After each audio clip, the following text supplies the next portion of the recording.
Life today is very stressful. People are always moving, rushing to their next destination with no time to breathe.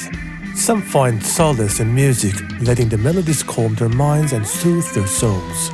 Others seek refuge in markets, vibrant and communal. Some distract themselves with phones, a temporary escape. Others indulge in treats, a momentary pleasure. Surrounded by skyscrapers, it's easy to feel overwhelmed. People rush, each with their own story, searching for calm. Some dance with friends, letting joy bring them together. Others unite with strangers, rhythm and moment, letting go. Trams carry people, a reminder to find peace amidst chaos.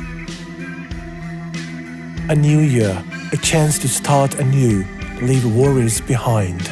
Whatever you do, wherever you go, you might just find yourself at the Victoria Market where the sights, sounds and flavors come together to create a sense of wonder and a chance to unwind. Please check out my new YouTube channel for the full video and kindly subscribe. The link is in the descriptions. Thank you.